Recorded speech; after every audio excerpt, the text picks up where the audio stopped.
Alright, welcome back to another video. So, Soul Exchange is back for the 8th time. And yeah, everybody kind of knew what was happening. You know, spoilers were coming out in I think a plenty. There was even a fake list that was going around. You know, everybody was hoping and hoping and hoping. And finally, all our suspicions have been confirmed, all our speculations have now been put aside because here it is. So, let me go through all the heroes in Soul Exchange. Let me also do my pick here. I will immediately pick one for this in this video. And let me just give you my feedback on the Soul Exchange. So, this is the Soul Exchange number 8 that we are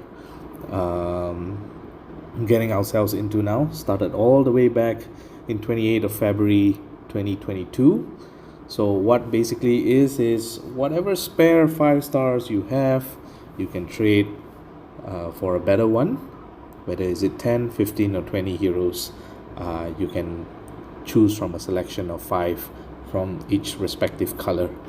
So let me just go through all the heroes that are in the Soul Exchange. I'm not going to do something like you know, I was hoping that the list would be different, but clearly it wasn't from the spoilers. So let me just go through them. So first one at the top, 10 heroes required. We have costume Jabberwock. Now what I'm assuming with this is if you get the costume, if you choose a costume, it comes together with the regular side. So that means you're getting the regular side and then you're getting the costume version of it if they show you the costume version. So costume Jabberwock is just a stats upgrade from the previous regular side of Jabberwock. I really love Jabberwock. He was one of my it was so funny. I was just having this conversation. He is the first purple 5-star that I actually had in the game. And I started way back in I think 2020 or 2019. I forgot which one it was, but he was the first 5-star that I actually maxed in purple. And I was pretty much having fun with him. I remember, you know, watching videos and stuff like that, and he was like, oh, everybody was like Jabberwock was the best right wing you could place at that time. And this was back during the Telluria tank meta, and man, how far has it become? So not much has changed. They just gave a costume to him that thankfully deals the same amount of damage. You just what it does is now instead of having just normal poison damage, you're getting corrosive poison, which lowers the target's mana generation by 12% each turn, apart from getting the poison damage. So I would say significantly better than the original costume. Thankfully, it's still fast speed, special boost, and because of the costume and the, I don't think it matters for the family, but if you have a bard in your team, you're able to fire costume Jabberwock in 6 tiles, which is really good. I think I had a thought of using, you know, costume Jabberwock at double limit broke just to see if I can get through auto taunt with this, because 300% damage, if there's only one enemy, in which case the taunt, it will double the damage. So in which case it's I think it can deal quite a significant amount of damage to the taunt. I'm not entirely sure, but it's worth, you know, experimenting on. But man, it has been a nice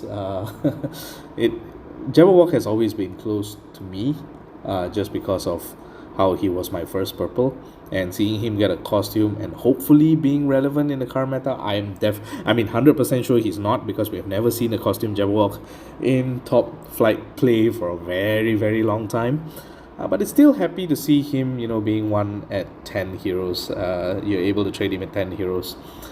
The second one is Micah. So Micah is the first generation of ninjas that came out together with Garnett, Cobalt, Onyx, and Jade. So he's part of the, I remember him being used in, like, when I was watching like Zero from 7DD, when I was watching way back when he was, you know, he was posting videos of his war attacks on YouTube, and I remember him using Micah together with like Professor Leidenbrock, and it was such a good synergy, such a good way to support your offensive team. He was pairing this together with like costume Marjana, I think two costume Marjanas and like a Garnett or something like that, and it was really really fun to see. Soul connection, so all allies share their damage and they get 25% defense and 24% mana generation, which I believe was actually quite good. And the second charge is where it's at. 50% defense for 4 turns, 33% mana generation for 4 turns. That's around this. It's basically the same as Mewini, but you'll have to get him at second charge. So that's the difference. And right now I do believe the stats are pretty outdated right now, because everybody's talking about 2k health and almost 1200 in terms of shield stats, in terms of defense stats.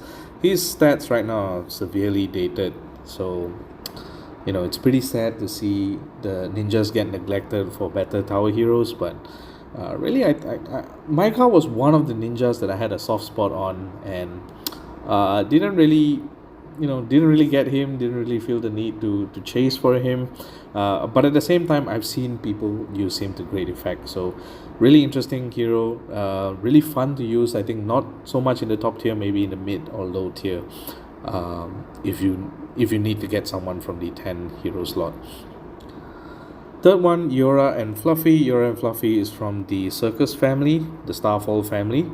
Hard hitting sniper, even for now. I think the sword stats is still relevant. The Aether power of attack up makes that 600% damage really strong.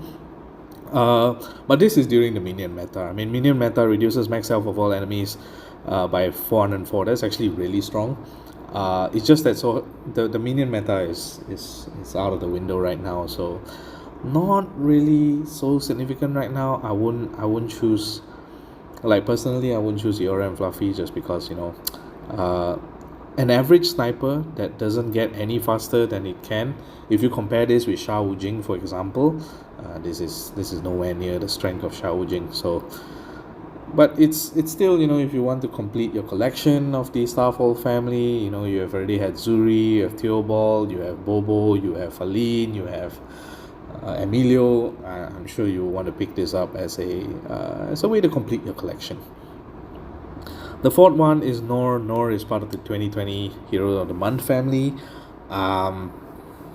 What can I say? A slow speed hero that got buffed to recover 10% health for all allies. And a minion that in this day and age, a fast speed Aphira would have given you the same type of minion. Not so good now these days. I still remember trying to level up Nor to use for Titans back when I was just starting off to play, and I didn't really know the mechanics of the game yet, and it was, I just left it there alone. Haven't even leveled her completely. And it's one of those heroes where I would definitely discourage you from getting, just because of how insignificant she has already become in the current state of things. Slow speed, really, you can't really use this hero in any, even in Rush Wars, because Rush Wars, what's the point of you having a minion that literally deals nothing? So very surprised that they included this in the Soul Exchange. I mean, there were better raid heroes. I mean, you could have choose from, but why not? The fifth one is Frost. Now Frost is a much better minion hero. Fast speed, able to summon minions and also boost the stats of existing minions. So this one was very interesting. I remember seeing this used in the back when Frost, Pengi, and Quintin were like a tree blue color trio that was just being able to dish out damage at fast speed. That was pretty fun to see. Again, dated stats, not really relevant right now in the current meta, especially when you still have Ojima that is running around, so it's discouraging you from using minions. Not really something you would want to see, or you would want to pick either. Don't get me wrong, I have a Frost that's maxed, but I've since stripped him of his emblems. I didn't limit break him, he wasn't doing anything else, and I stopped using my Pengi as well. So Yeah, it's not there right now, and I think his time here in the Soul Exchange is just, I feel like what Soul Exchange did, what SG did to Nor and Frost is just put them there as like placeholders. Just for people who, if you have 10 heroes and you already have Costume Jabberwock, Micah, or Yoru and Fluffy, which I don't imagine you guys would have if you're only having 10 heroes, then you'll just put there Nor and Frost as like a, you know what, we do have to fill in Hero of the Month quotas in the Soul Exchange, which I think is completely stupid. So yeah, out of this 10 heroes slot, I think the best right here would still be Costume Jabberwock, just because of the stats and because of the ability to be fast, to run it very fast as well with the Bard. So really would be worth picking him, Jabberwock, over any others of these 5 that you see up here. But yeah, let's go on to the 15 heroes first. So the first one is Kamini. Kamini is a gargoyle. Average speed that deals more damage the more ailment he has. Not a fan of Kamini at all. Like, I faced him a few times, and I remember having an alliance mate who was talking about how good Kamini was, and I'm like, yeah, not convinced. I mean, his stats are okay, and 330% damage to all enemies at average speed is okay. The idea is how you're going to put ailments on him. That's the idea, right? And you can't put attack down ailments, because then it will you contra off whatever percentage of damage that you get from this. So it was kind of hard to get like ailments on him. Like what sort of ailments? You will literally have to get the opponent to fire first, and let Kamini get as much ailments as he can to make up to that 655% damage. And there's not that many ailments that you can I think what they're looking for is like 5 ailments on him. So what are the 5 ailments? You can put fire on him, you can put poison on him, you can put water damage on him, you can put a defense down, but you can't put attack up. And right now, quite a few of the ailments that are on the team is mostly attack down. Like you look at Erlang Shen, even worse if you put something like Christine on him, he's not going to get any more ailments apart from that one dance. Defense down, sure, but if you're not careful, he's going to die from the defense down. And then I guess fire, I don't see anybody, not that much. Fire damage, not that much. Water damage, even less. Sand damage is even worse.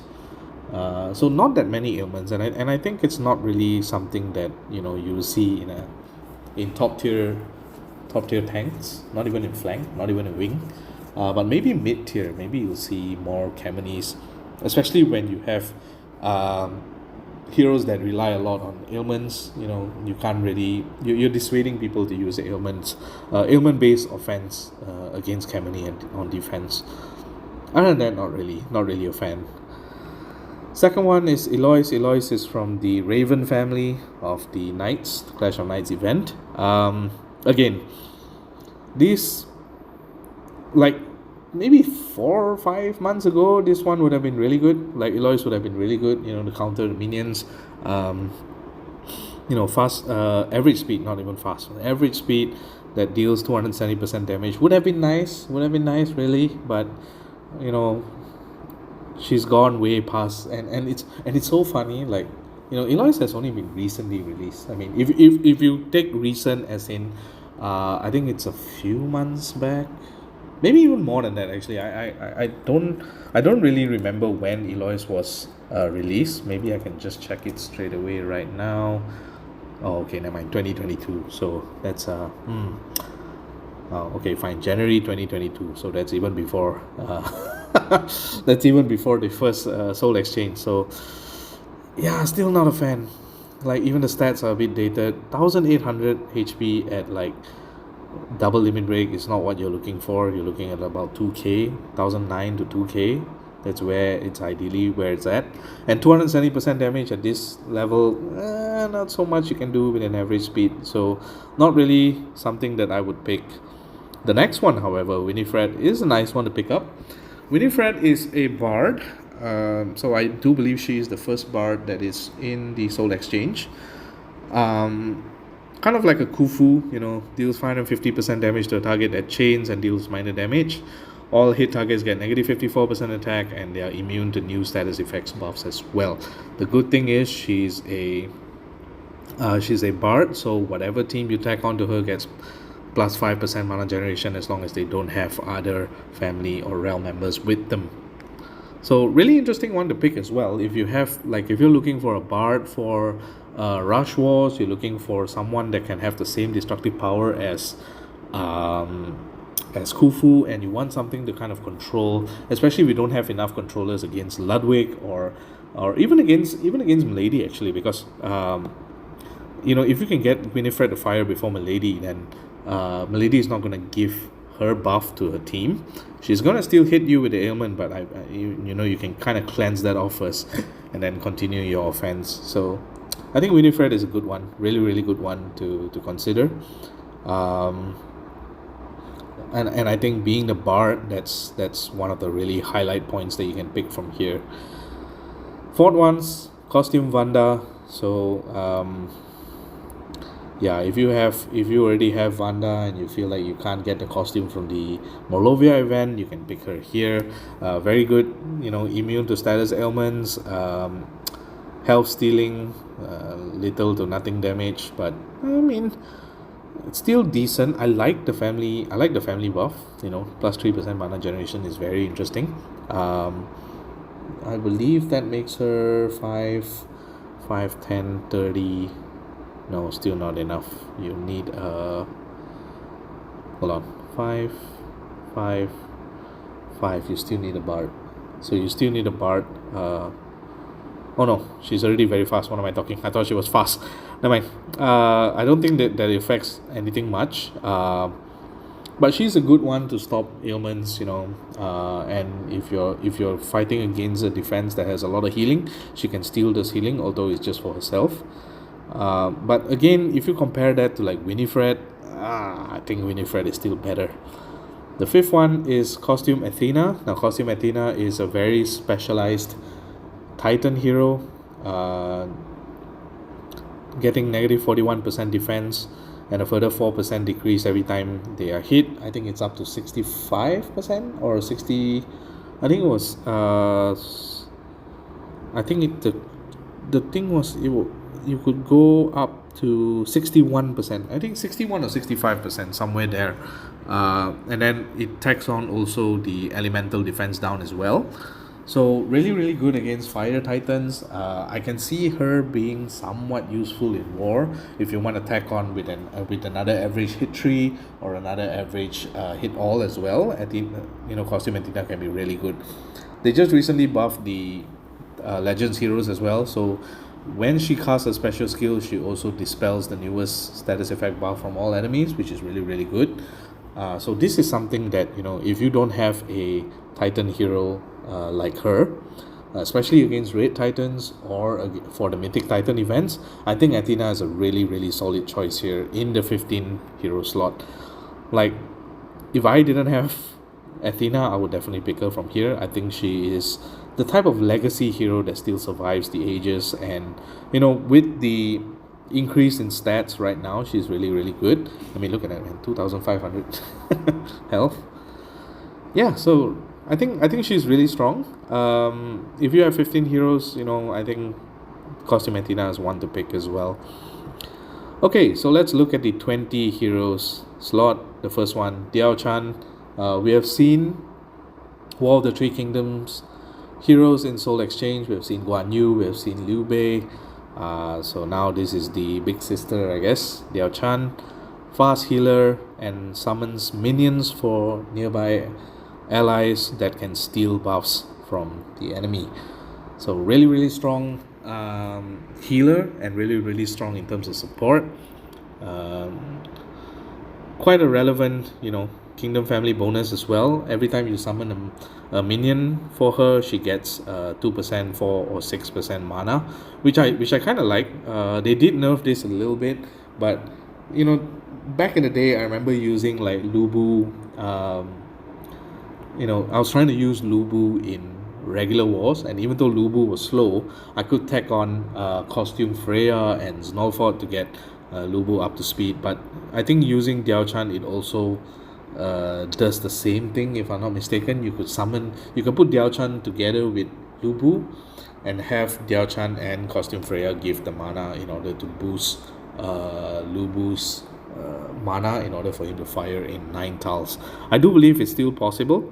We'll need to check, but I think, yeah, Diao-chan, apart from that, I think Diao-chan is really good in terms of support. She is one of those heroes that you can use together with Guardian Gazelle.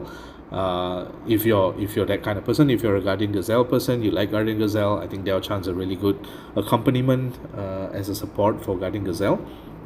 You can even use her together with any other against any defense that you can steal buffs from, which will be really, really good. And especially at fast speed, healing 35% health, I think it's pretty decent.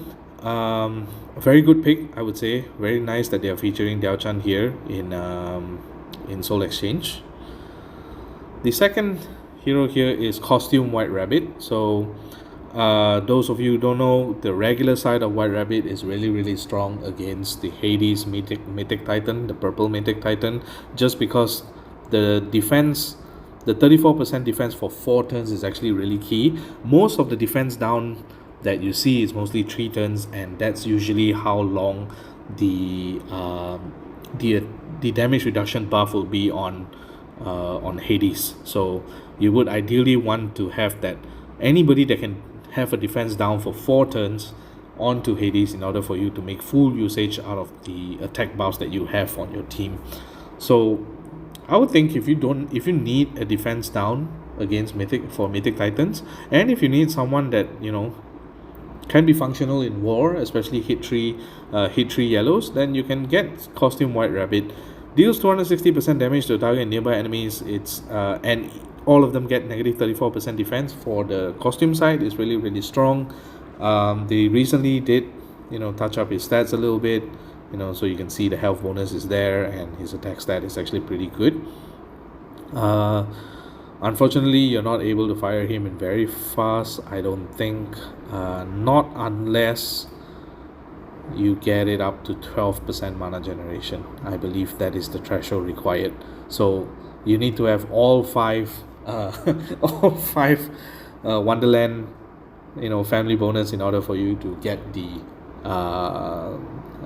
mana generation enough for him to fire in 6 tiles, which I think I do believe is not really I think it's not really possible to field such an offense team. So he'll always be fast, but that allows you to combine, to pair this with someone like Erlangshan, to pair this with Christine, to pair this with Faline, for example, as the initial hitter. So pretty decent, I would say, and certainly an interesting pick as well to pick in Soul Exchange. Filus Fog, no costume apparently, sadly. So you're not, you know, I think the costume, if they had the costume, I think this would really work well. Now note that it shows the costume bonus here, but he does not actually have a costume in Soul Exchange, so be careful when you pick him.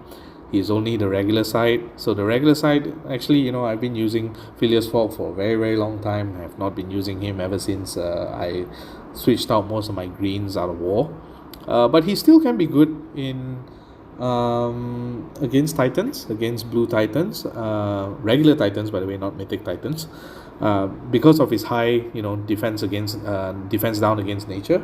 So he's a really good elemental defense down to use in your Titan hits.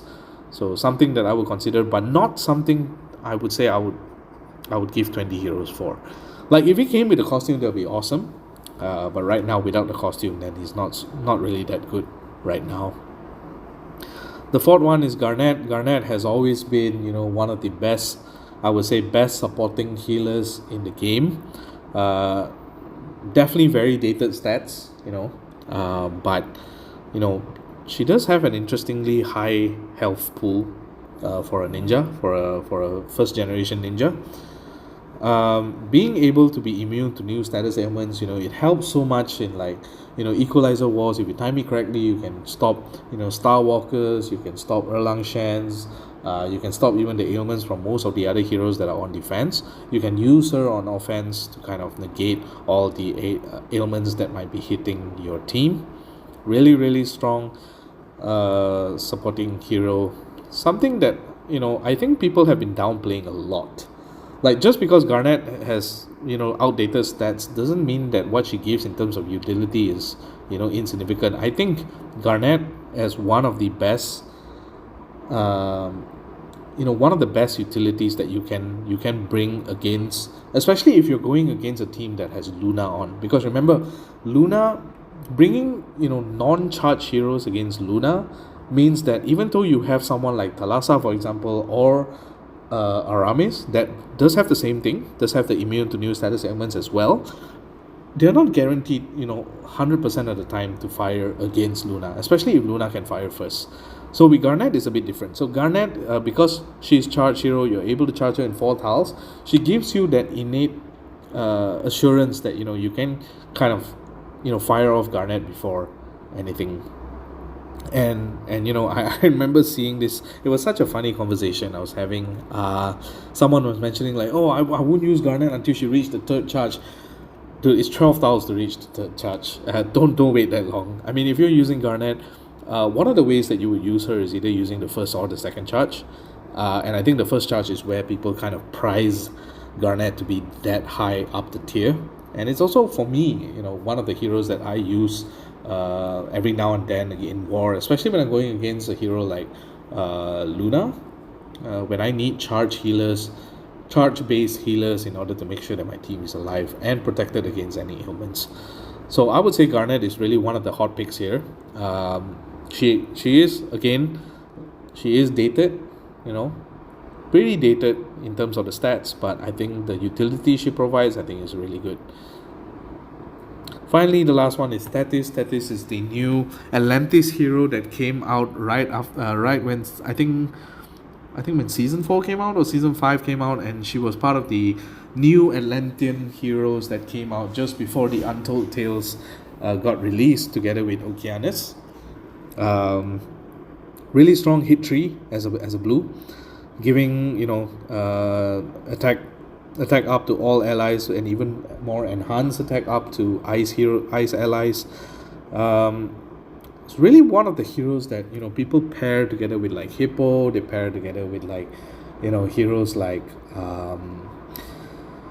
what do you call it, Costume Perseus, just to give that attack up or to be a follow-up after Costume Perseus has actually dealt his elemental defense down. So one of the really strong recent heroes that came out. This is one of the I think one of the later heroes too. I think this might be the latest one that came out. Oh no, I think probably it's probably Winfred. I think here Winfred and Kamini. So yeah, these are all the heroes that are available on Soul Exchange. What are my thoughts on this? So definitely a better improvement from the previous 2 Soul Exchanges, I would say. The previous one, I think it was Hohenwolf, Quintin, and like Liu Bei that were part of the the heroes that you would pick. And then the one before that was Topaz, Guan Yu, Costume Kong, and then someone who want to pick Gaylard, go for that. This list I would say will be slightly better, and I'm not talking about it from like a roster comparison. I'm talking about it in terms of like it's all the whole mix of utility that they are providing here. I mean, the last time, if you look at the previous ones, I think they had like Gilligan, Visaro, and Iris that were in the picks as well. I mean, who uses all these heroes? And then in the one before that, it was Musashi, Mary Therese, Kingston, and it was pretty much very, very dated. At least in this case, even at 10 heroes, they gave you some significant heroes to actually pick, like Costume Jabberwock, which is actually the stats are actually still decently relevant. I'm not saying fully relevant, decently relevant. And even at 15 heroes, having Winifred is like, I mean, for those who want a bard, and who doesn't mind the slow speed of her, Winifred is a really good option. I've seen defenses in Rush Wars where they use Winifred to their advantage, and it's really, really strong. I mean, imagine accelerating Milady first, and Milady hitting what do you call it, hitting her ailment, and if you kill Milady, you still have Winifred to worry about. So I think really, really strong picks this time all around. It's slightly better. It's not the best Soul Exchange we ever had. I think the best Soul Exchange was the I think it was the fourth and the fifth one where they were relevant picks all throughout. I mean, the one on 17 November last year, which was on my birthday, they had Ludwig, Ulfric, Falin at that time, which was relevant, and then you had Gregorian at the 10 hero slot, which was, I think, something that Titan specialists could pick, Gregorian to make use of him. And then there was also costume fiddly in that soul exchange as well. So that was really, I think, the peak of the soul exchange. And the next one, even after that also, there was like Milena, Luina, Arco. There was, I think that one had like Grace, I think was the one in the 10 slot. It was 4 hero of the months. I think it was Arphanius, Grace, probably Tahir and Alexandrine, I think. And then the yellow one was Guinevere at 10 slot, which was like a meme thing going on. And then the 15 slot had Dark Lord and the Hatter, which I think everybody, I noticed some people picked the Hatter pretty highly. So then that was the peak, and then it just went to hell after that. So what do I suggest here? So there are significant heroes here that I would say are pretty useful even in this day and age. Diao-chan is pretty good. Garnett is pretty good. Tethys is pretty good. Costume White Rabbit, the value has gone down a little bit, but as I mentioned before, for Mythic Titans, the regular side is really good. Fog, I won't bother. Winifred, again, really good. Costume Athena would be the one, if you really don't have Athena, I think you guys should, I think it's one of the legacy heroes that you should definitely pick. Who am I picking? So, when this list first came out, I sat and I thought for a while, I don't actually have a yellow team in war, and I thought, having a White Rabbit would solve matters, having a defense down. In yellow at fast speed, the hits tree, you know me, I like my hit trees a lot. I was thinking, it was really, really good. And then I realized I have no materials at all to level any heroes. And I was like, do I want to keep anything in the tank? I mean, I could pick Diao-chan here. I mean, Diao-chan was like I have all the other War of the Three Kingdom first generation heroes. I have Liu Bei, I have Liu Bei, I have Lu Bu, I have Sun Quan, I have Guan Yu, I have Cao Cao, I have Zhuge Liang. The only one I was missing was Diao-chan, and for some reason I just didn't feel the need to get Diao-chan. Don't get me wrong, she's really strong, but I don't unfortunately I just don't use her enough. And I don't think I would need to use her for any one of my war teams. Also, the problem is I don't have any tablets as well. And then I thought about Tethys, and then I realized that my blue pool was like so huge right now. I have like other blues to level. I have Water Pipe to level for Rush Wars. I have a second Thalassa which I need for support. I have a second Milena as well that I need to level. I'm never going to get to where Tethys is. To where I actually need Tethys. I already have Athena, I have Vanda, and then I thought about getting Winifred as well, and I was like, Winifred. I have Riz, I have Narcissa, and I could use both of them still, and I don't need a slow bard in my teams right now. For my own requirements, I don't need them right now.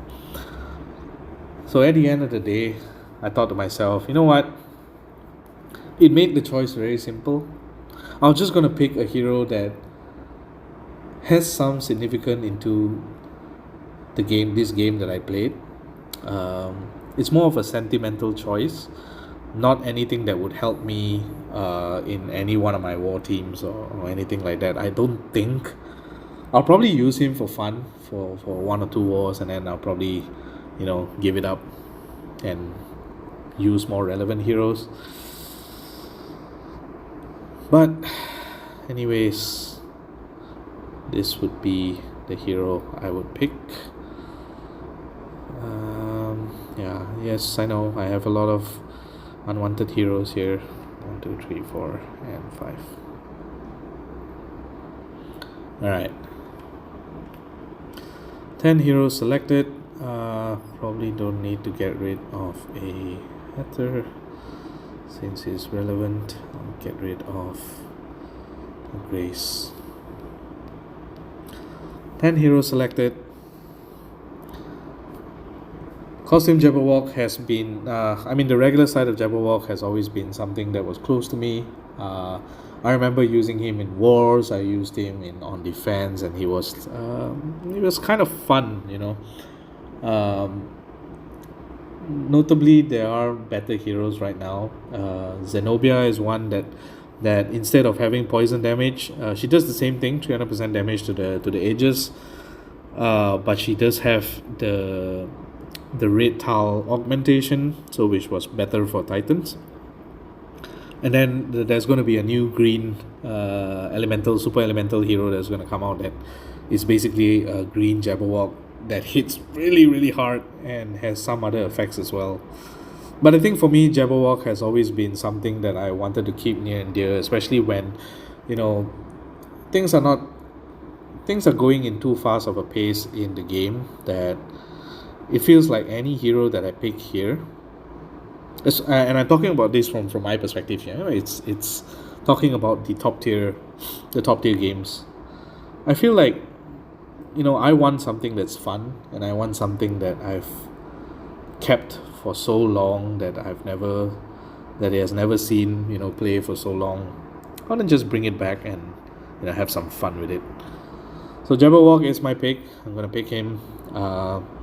I would strongly advise all of you, again, as I mentioned in my previous Soul Exchange videos, do not listen blindly, or just listen and just completely follow the advice of what YouTubers or what any other person tells you to pick. Remember, your own roster is unique to yourselves. Pick a hero that fits your roster. There's no point in following me, for example, to pick Jabberwock if you're not having the same sentiments as me.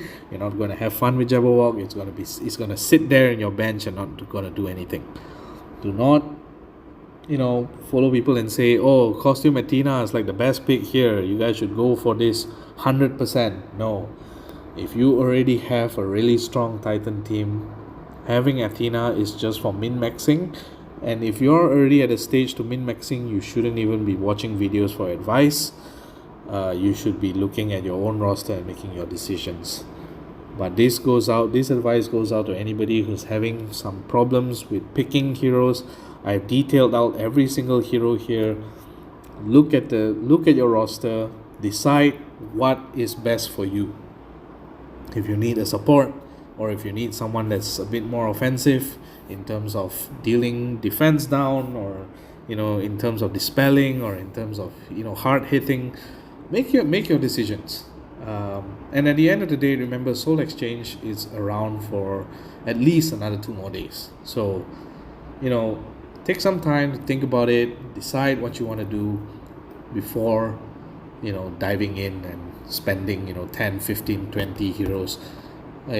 Albeit unwanted, still it is your hard-earned pools or your hard-earned resources. Pick the ones that you would want to use and know that you can use them as the game progresses. So I'm going to pick Costume Jabberwock here. It is and I'm going to level the costume straight away. I remember doing live leveling Milena, but I just don't have the time these days to do that kind of stream again. But yeah, this is my pick and I'm very happy with it. So to everyone out there who's doing the Soul Exchange, this is not the time for me to say good luck, but it's more like have some thought about it.